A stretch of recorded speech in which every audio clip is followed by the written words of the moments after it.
I don't care what Zion did last night numbers-wise. It meant nothing to me. It really, really didn't. The set shots, that's nice to see. But the reality of the situation is every team ain't going to have a guy laying off of him like Jacob Portal and others were laying off of him, daring him to shoot and show that he's got a jump shot. As the season progresses, he will be defended a bit more vigorously. I'm not concerned about that. All I was monitoring, Matt, was his health. Yep. I'm not worried about anything else about his game.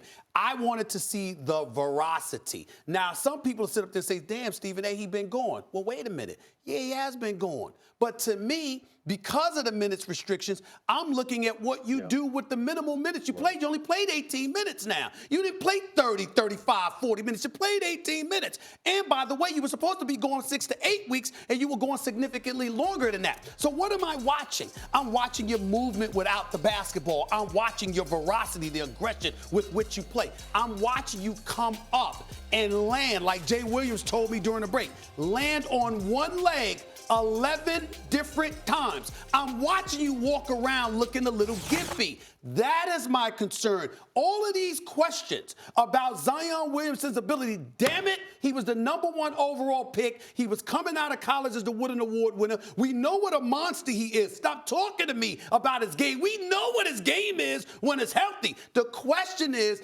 because he's so big and he's so massive and he's such a mammoth of a man as a young man, believe it or not, being that strong or whatever, to me, pay no attention to his game. We're going to see that. What I wanted to see was the movement without the basketball, how he was running, how he was landing when he came down. Because if that is still a question mark, after the amount of time he has been out, I'm still concerned about it. That's all. I know you meant ferocity. It sounded like veracity, but you're right. You're right. It's a combination of velocity and ferocity. That's right. It's veracity. This dude, you think he's not going to have his veracity in a couple of weeks?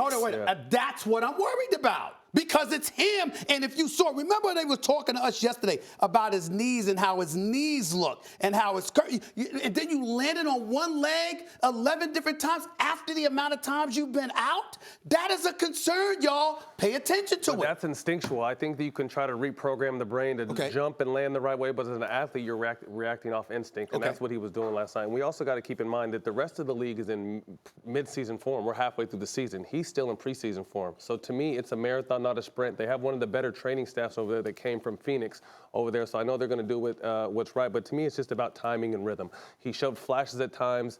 His run concerns people. I kind of watched the game how I watched the finals with KD. Like when he came back off the injury, like, oh, don't make that move, or oh, don't make this, don't make that. So hopefully over time that'll change, but to me, a healthy Zion playing 25-plus minutes, I think he can definitely help that team. You brought up KD, and I love the fact that you brought that up. I love the fact that you brought that up. And obviously, we all know it's completely different situations because KD was playing until the players he got hurt, then he came back during the finals. But what were we doing? We were watching. And on edge, and then you know what I hated about watching Kevin Durant? I hated when he was in the hallway before they ran out to the court, and he was switching, doing all that stuff. And I was like, what are you doing? No. Please don't do that. Don't do that. You know what I'm saying? And then when Steve Kerr took him out, I was like, what you taking him out for? What are you taking him out for? Because he's going to be sitting on a bench, he's going to get cold, and he's going to come back out. And sure enough, he came back out, and bam, it happened. I'm not blaming Steve Kerr. Please don't get me wrong. I'm just saying that as watching him during that game in Toronto, you were there with me. We was up there in the suite, and we were like this. He was playing so well, too. And all I'm trying to say is that when I looked at Zion, I'm like, I know he can dunk. I know he can hit the set shot. I know that you put a body, you can get to the lane. Big difference. I'm just watching him, and I'm like, that's what I'm paying attention to. KD, I don't care what anyone tells me, had an Achilles issue from the beginning, and they misdiagnosed.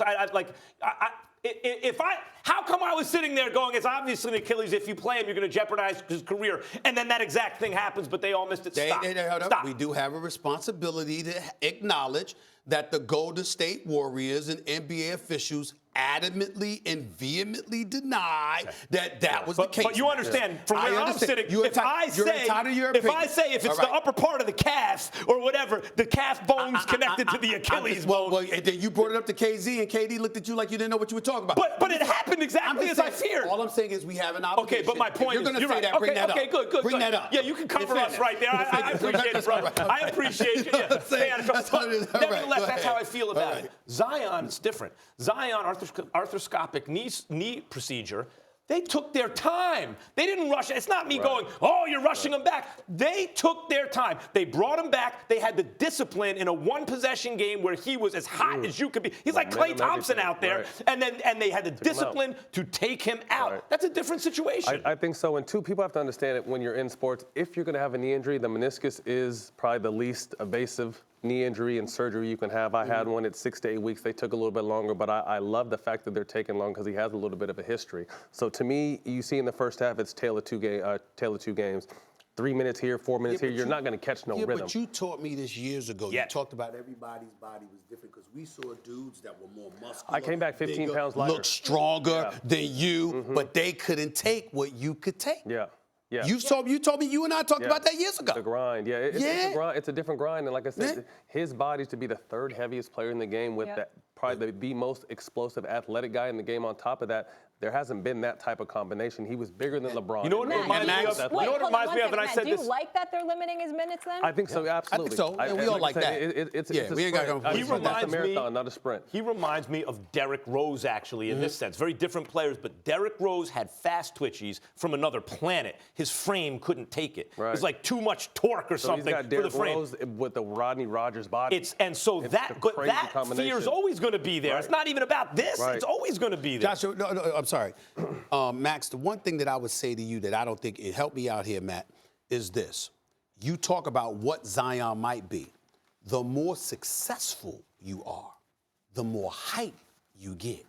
And the more you might potentially overextend yourself when you really feeling it. You see what I'm saying?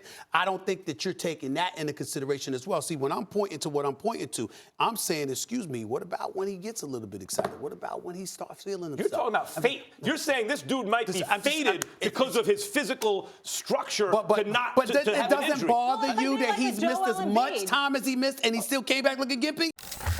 Thanks for watching ESPN on YouTube. For more sports highlights and analysis, be sure to download the ESPN app. And for live streaming sports and premium content, subscribe to ESPN+.